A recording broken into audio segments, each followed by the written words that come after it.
it is time now for us to talk about what is a gimmick and how important is a gimmick in professional wrestling. Now, a gimmick could be a couple of things. Now, a gimmick could be something you pull out and hit a guy with. I hit the guy, do you have your gimmick? But that's not what we're talking about tonight. We're talking about a gimmick, something to get the fans. How important, Jack, is it to have a gimmick? I think it's extremely important. I mean, it's memorable. It's something people latch on to. You remember your heroes, your comic book heroes, your Supermans, your Batmans. Those were gimmicks. Bruce Wayne wasn't very exciting. Clark Kent wasn't very exciting. But once they put those costumes on, they became those characters, those gimmicks. Then people got behind them and wanted to follow everything they did.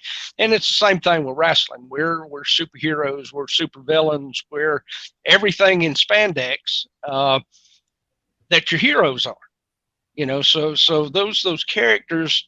Undertaker is, I think, your prime example of a great gimmick lasting for 30-something years and still being meaningful in this industry. Steve Austin was a gimmick. Now, it was true to who he was, but it was still a gimmick. It was him with the volume turned up, which is probably the most true things that anybody can do to get a gimmick over, is it's got to be you with the volume turned up. Adrian Street's another one. In real life, he's not quite as flamboyant, but he's very flamboyant. So, the character was just huge. So gimmicks are huge in getting people's attention and keeping them in your memory when you go home after the show. Rodney? Well, think about it. Some people's just their look is their gimmick, such as Tony Atlas. I mean, let's just be honest. That tremendous condition he was in was what sold him, really. Then his ability to also connect with the fans. You look behind your head there. You have Ric Flair, one of the great gimmicks of all times. You have to, you bleach your hair. You get Olivia to make some great robes for you. Not to say he wasn't a great talent. He was a great talent, but he worked that gimmick. Missing Link was another one. Wally McDaniels, another one. Wrestling 2.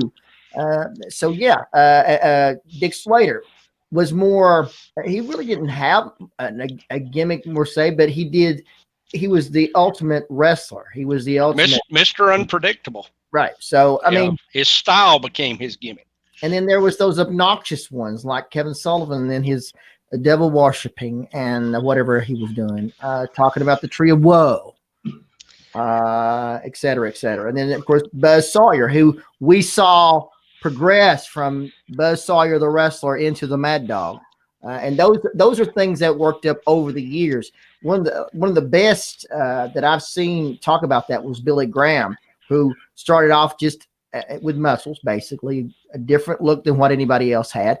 But then over the years he developed and became the superstar Billy Graham, the WWF champion, and just a tremendous star that not just that many emulated, such as Hulk Hogan, Austin Idol, Jesse Ventura, all emulated Billy Graham. Well, it is incredible. Like someone like Wrestling 2, which had a little bit of success as Johnny Walker, but when he dons the mask on and becomes Mr. Wrestling 2, he's remembered for that to this day. It's very important. And then he changed a little bit of what he did. He had the little dance that he would do before you would hit the, again, that is part of his gimmick. That is part of what he did. The knee lift was part of the gimmick that Wrestling 2 was. Dusty Rhodes, the bionic elbow. Again, Dusty was kind of just exactly like that in the dressing room. But when he went out there, he was larger than life. I thought Dusty Rhodes wrestling Stan Hansen. Look at him, a cowboy basically. Stan Hansen wasn't a cowboy. He didn't ride out in the range or nothing. But the man was believable in that big man from Borger, Texas. And I think that I guess this is the question. Does people have gimmicks today?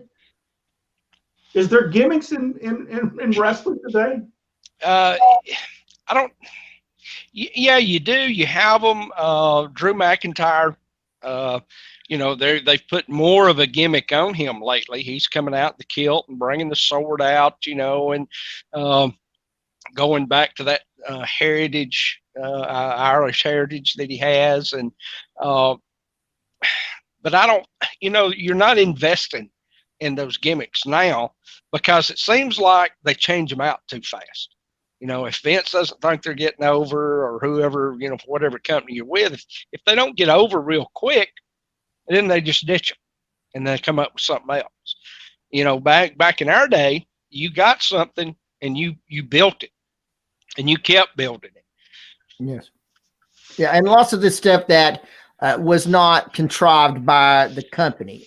The wrestlers developed them over the years, and you might work for Vern Gagne, who will give you a little bit, and then you go out and work in California, and they give you a little bit more. And you go back to Eddie. You go to Eddie Graham, and he develops even more. And so it's an ongoing development. Tommy Rich starts with Jarrett and has that raw ability, but then when he comes to Georgia, it just gets better and better. Mm-hmm. It's like he comes out of his shell once he comes to Georgia. We were talking about like Ole Anderson. Really, there's not a gimmick there. He's just mean. All right, there really wasn't. But then you had somebody like King Kong Mosca, just huge, 320 pounds, all muscle. I thought when he was the champion in Georgia, I thought he never was going to be beat. I mean, he was running over everybody, and it was a shock the night Wrestling 2 beat him. And I asked Daddy, well, how did he beat him? With a knee lift. Just awesome stuff. Awesome stuff. And then there's some great gimmicks like we know of, the Shockmaster, one of the best that's ever been. People were even today, WWE would like to create the next Shockmaster. Well, let's be honest. Not everyone can pull off a gimmick. Kevin Nash did better when he had no gimmick. Vinny Vegas didn't work for him. The Odds certainly didn't work for him. The Master Blaster didn't work for him. But just make him Kevin Nash. Let him be himself. And then he gets over it. He did for 2 years anyway. I don't know if he got over for as long as Wrestling 2 or Dick Slater or Dusty Rhodes did. But that was again, he wasn't developing himself. The company was mowing. Yeah. And that's the difference between doing it yourself and having somebody do it for you or try to do it. And let's remember, he was embroiled in one of the biggest angles of the 90s, the NWA.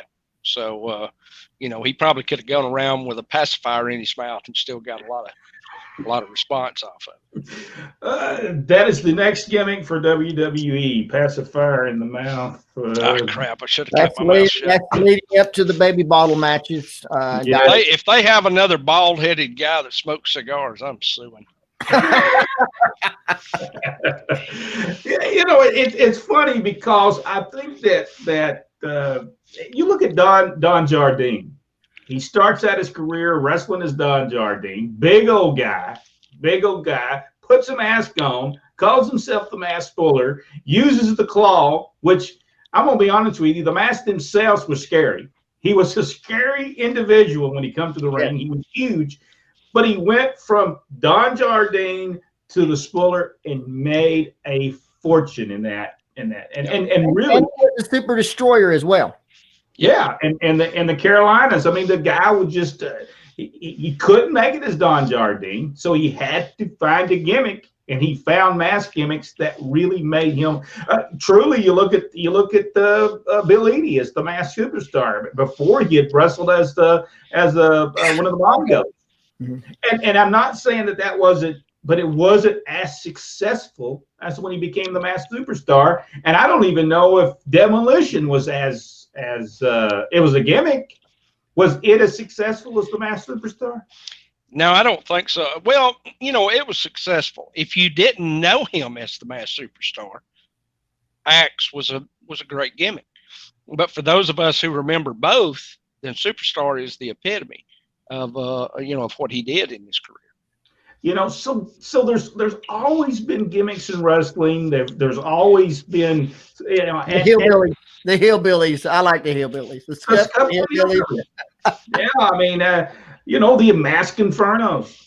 Think of, and their gimmick was not only having a mask, but it was J.C. Dykes was part of their gimmick, because without him, he did the canteen, he did the whistle, and then people would bring whistles in the building, because they say he would use the whistle to tell the guys what to do, so the fans would bring whistles in, so it would mess up their whole match. Things like that. It's a lost. I think when you watch wrestling today, there's a lost art in the art of storytelling and how they used to tell a story and the continuous weeks of that story. It is lost, and but there's some good stuff out there. I just recently watched a show, and when we talk about gimmicks, Jay Lethal. Have you ever seen him, Rodney? You ever seen him wrestle, Jay Lethal? I don't think so. Jack, have you seen him wrestle? Oh yeah. He's a very good wrestler. And they did a gimmick one time where he was Ric Flair. He came out on television as Ric Flair. He did the interview, and he sounded just like Ric Flair. A great gimmick for him. I think he might have also did the same thing with Randy Savage. He must have been able to do voices very well. He must have been able to do anybody's voice. But that was a gimmick that if they would have went somewhere with it, I think they could have really got Jay Lethal over. For some reason, Impact Wrestling had a hard time getting people over. I don't know why, but they couldn't get anybody over. Guys, is there anything else that we need to talk about the gimmick and how important it is professional wrestling? Well, I'll add real quick my story about wrestling too. Is I talked with him one night, because Two was renowned for, even in the dressing room, he never took his mask off. I worked with him for years off and on different places, never saw him without his mask until after he retired. And I asked him in the dressing room one night, I said, why is it that you never take your mask off? And he said, I can't take the chance of somebody seeing me. He said, because Johnny Walker wasn't anybody. He said, but Mr. Wrestling 2 is somebody, and I have to protect that. So, those gimmicks, it changed his life. Yeah. And he took care of it. He took care of that gimmick.